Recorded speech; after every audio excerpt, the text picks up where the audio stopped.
अब योगी जी इतना डरे हुए हैं, लोग कह रहे हैं कि कभी भी पुलिस आ जाएगी और फिल्मी अंदाज में अपराधी को पहले पकड़ लेगी, फिर उसको कहेगी तुम दौड़ो, जब वो दौड़ेगा तो गोली मार देगी।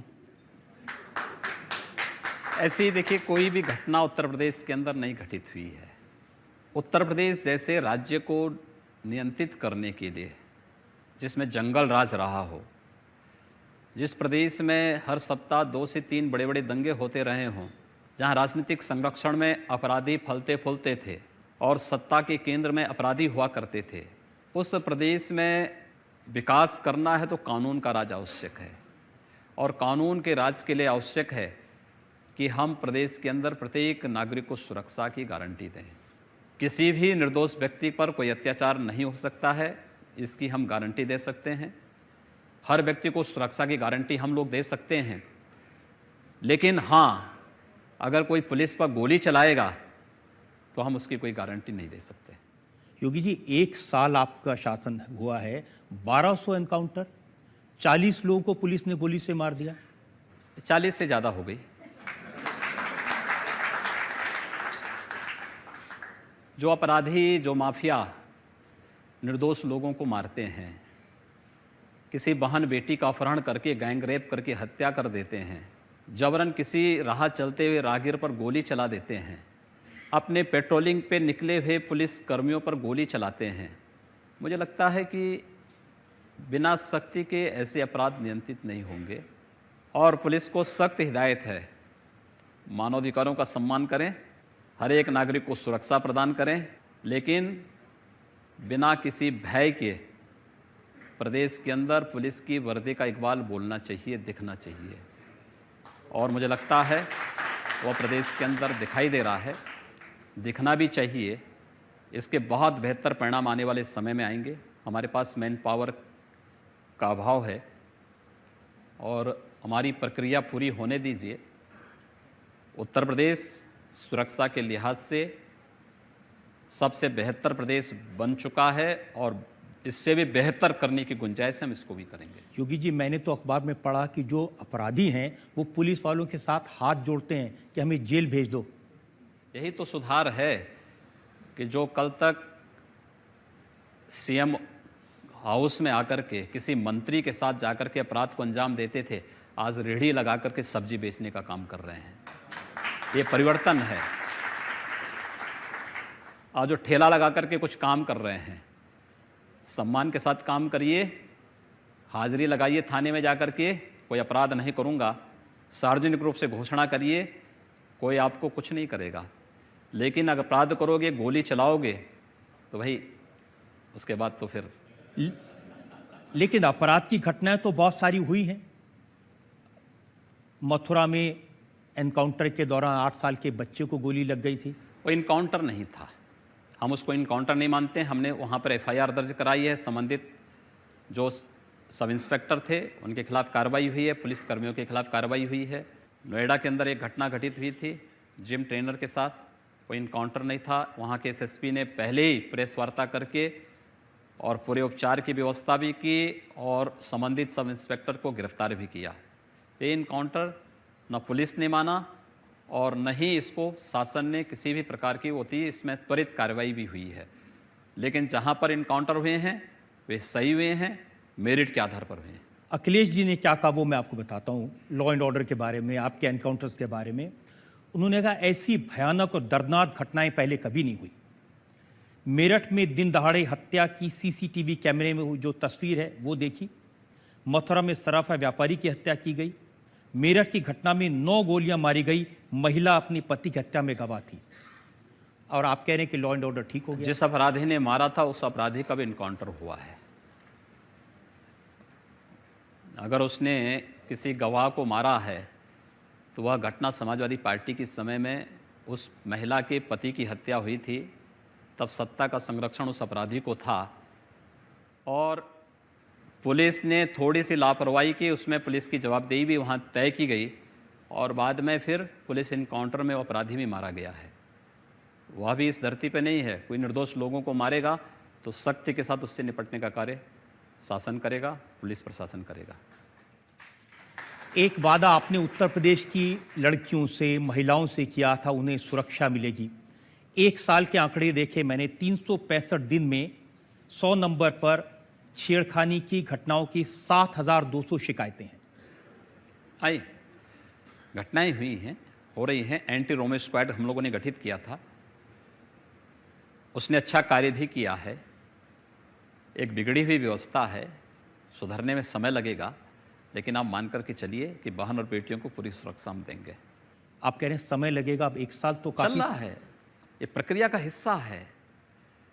जिस प्रदेश में 2 दंगे हर सप्ताह होते थे, बड़े बड़े दंगे होते थे, व्यापक जनधन की हानि होती थी, जिस प्रदेश में कोई सुरक्षित नहीं था, जिस प्रदेश में मंत्रियों के कैसे बेशर्मीपूर्ण बयान आते थे, आज उस प्रदेश में बदलते हुए प्रवेश को आप देख रहे होंगे। आज बहन और बेटियां बाहर निकलने में डरती नहीं हैं। एक समय था जब पश्चिमी उत्तर प्रदेश के अंदर तमाम ऐसे क्षेत्र थे जहां पर या तो पलायन होता था या लोग अपनी बेटियों को दूर के किसी रिश्तेदारी में भेजते थे पढ़ाने के लिए, जहां पर सुरक्षित रह सकें, या हॉस्टल में डालते थे।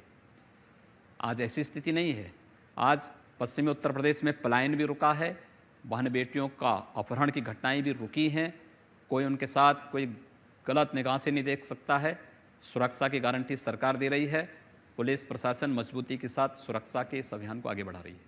लेकिन आप कह रहे हैं समय लगेगा, तो दिक्कत क्या है आपके पास में? देखिए, उत्तर प्रदेश में हमारे पास लगभग 1,62,000 सब इंस्पेक्टर, कांस्टेबल और फॉलोअर्स की जगह खाली है। हमारे पास आईजी रैंक में पूरे अधिकारी नहीं, डीआईजी रैंक में पूरे अधिकारी नहीं। हम लोगों ने इसलिए जोनल स्तर पर एडीजी स्तर के अधिकारियों की तैनाती दी है। रेंज स्तर पर आईजी रैंक के अधिकारियों को हम लोगों ने दिया है। कुछ डीआईजी हैं, कुछ आईजी रैंक के अधिकारी वहाँ पर तैनाती दी है। हमारे पास सब इंस्पेक्टर और पुलिस के कांस्टेबल की भी, आप अनुमान करिए उत्तर प्रदेश जैसे राज्य में 1,62,000 जगह खाली हो, तब भी हम लोग कार्य कर रहे हैं। और ये भर्तियों की प्रक्रिया पूरी हो जाती है तो आप मान कर के चलिए कि बेहतर परिणाम सामने आएंगे। पिछली सरकारों की भर्तियों की विसंगतियों और उन पापों का भुक्तभोगी प्रदेश की जनता बन रही है। हम लोगों को कभी कभी दर्द होता है, कष्ट होता है, लेकिन उस सब के बावजूद हम लोग इसको लेकर के आगे बढ़ रहे हैं। मैंने तो ये शिकायत सुनी विरोधी दलों से कि पिछली बार जो भर्तियां की गई थी पुलिस बोर्ड के द्वारा, उनको आपने कैंसिल कर दिया, 3 एग्जाम को कैंसिल कर दिया। देखिए, हम लोगों ने कोई एग्ज़ाम कैंसिल नहीं की है। एक भर्ती 2015-16 की है जो हाई कोर्ट में लंबित पड़ी हुई है। हाई कोर्ट में फैसला रिजर्व है। पुलिस की भर्ती पर रोक थी प्रदेश के अंदर, सुप्रीम कोर्ट ने रोक लगाई थी। यानी न्यायालय को भी ये मालूम था कि उत्तर प्रदेश में जो मौजूदा तत्कालीन सरकार थी, समाजवादी पार्टी की सरकार, वह ईमानदारी के साथ भर्ती नहीं करेगी। इसलिए सुप्रीम कोर्ट ने पूरी प्रक्रिया को रोक दिया था। जब हम लोग आए तो हम लोगों ने पूछा कि भाई क्यों भर्ती की प्रक्रिया में क्या देर है। हमें बताया गया सुप्रीम कोर्ट की ने रोक लगाई थी। हमने कहा भी रोक का कारण कुछ तो होगा। तो मैं बताया गया कि सुप्रीम कोर्ट ने पुलिस भर्ती की नियमावली के बारे में पूछा। तो हमने कहा भी नियमावली के वो बताइए कि हम रिटर्न टेस्ट के आधार पर इस व्यवस्था को आगे बढ़ाएंगे। रिटर्न टेस्ट करेंगे, फिजिकल होगा, मेडिकल होगा, और भी जो उनकी प्रक्रियाएं होती इसको हम पालन करेंगे। सुप्रीम कोर्ट ने फिर हमें परमिशन दी। हाई कोर्ट में मामला चल रहा है, कोर्ट ने रिजर्व किया है। स्टेट गवर्नमेंट से पूछा गया, हम लोगों ने कहा कि कोर्ट मेरिट के आधार पर इसको डिसाइड करें। हम नई नियमावली बना चुके हैं, इस नियमावली के अंतर्गत हमारी प्रक्रिया प्रारंभ हो चुकी है। लेकिन हमारी प्रक्रिया 42,000 की लगभग इस समय कांस्टेबल के, 5,000 हमारी सब इंस्पेक्टर की प्रक्रिया लगभग अंतिम चरणों में चल रही है। 35,000 अगर हाई कोर्ट देता है, हम उनकी भी ट्रेनिंग कराएंगे। हमने इस बारे में स्पष्ट कर दिया है कि हम पैरामिलिट्री के या फिर अन्य जो फोर्सेस होंगे उनके ट्रेनिंग सेंटर को लेकर के, लेकिन इस पुलिस बल की कमी को हम दूर करेंगे। और आपने तो जनता से कहा था कि मेरी सरकार बनेगी तो गुंडों को चेतावनी है, या तो काम छोड़ दे गुंडागर्दी का या बाहर चले जाए, लेकिन हालत तो खराब है। हमने कहा है और हम करेंगे भी। आप देखेंगे बहुत शीघ्र आपको प्रदेश के अंदर लगेगा। यद्यपि इस बात का एहसास सबको है, कुछ क्षेत्रों में घटनाएं घटित हुई हैं और दुखद हैं, लेकिन हम चिन्हित कर चुके हैं कौन लोग इन घटनाओं को कर रहे हैं। क्योंकि जो लोग बेरोजगार हो गए हैं, जिन लोगों के अनैतिक और अवैध कृत्यों पर सरकार ने लगाम लगाया है, यहाँ पर इलीगल स्लॉटरिंग होती थी।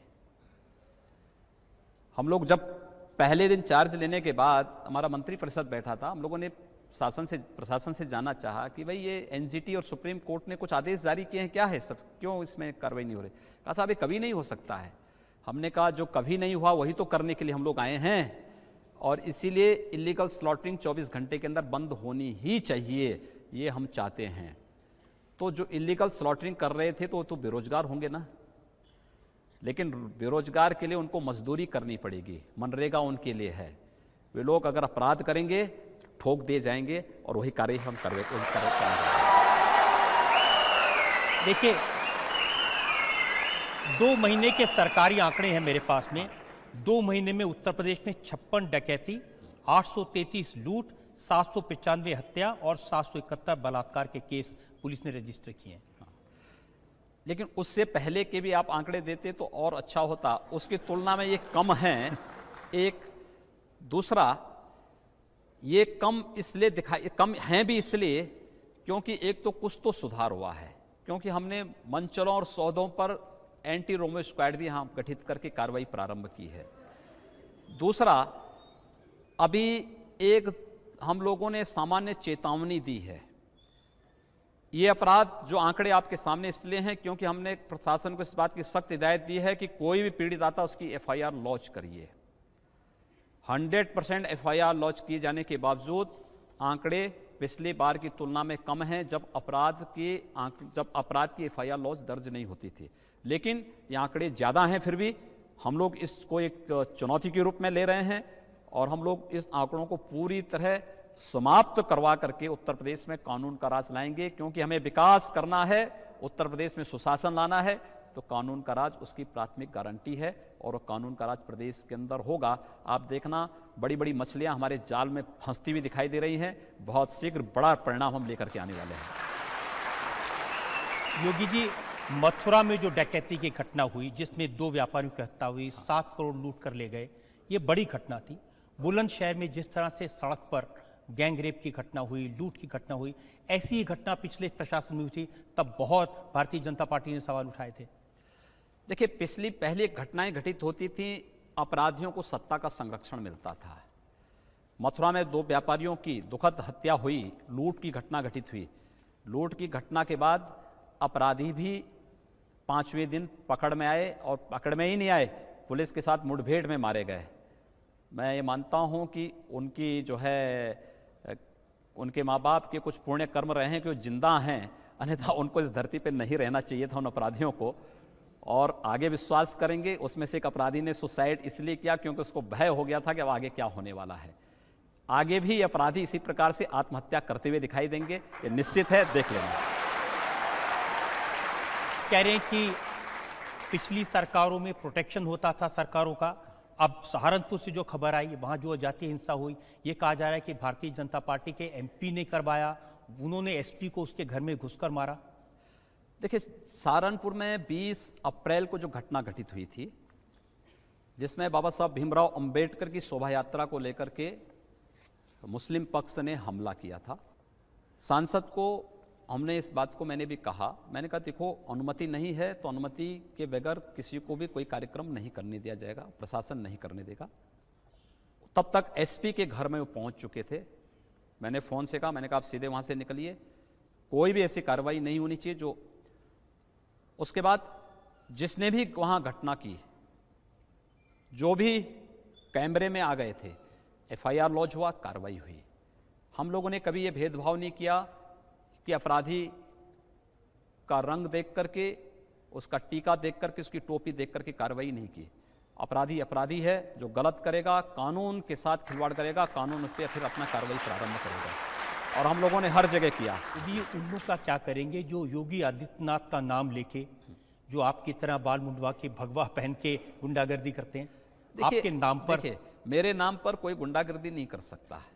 हर एक को मालूम है कि मैं जब सांसद था तब भी मैं फ़ोन नहीं करता था किसी अधिकारी को फालतू की, और सबको मालूम है। और अगर कर रहा है तो प्रशासन को उसको बुला करके सीधे अंदर बंद करवा देना चाहिए। लेकिन ऐसी बहुत सारी खबरें छपी हैं। मैं क्या कर रहा हूं, सबको इसकी बात की हमने पहले इस बात को दे दिया है। मेरे नाम से कोई फोन अगर करता है तो उसके खिलाफ कार्रवाई आप करिए, बेझिझक करिए। नहीं, लेकिन ये भगवा एक दूसरा ये, कल की मैं आपको बात बताऊं, एक बड़ी शानदार घटना कल घटित हुई। वो थी, कल मेरे पास समाजवादी पार्टी के एक पूर्व विधायक आ गए।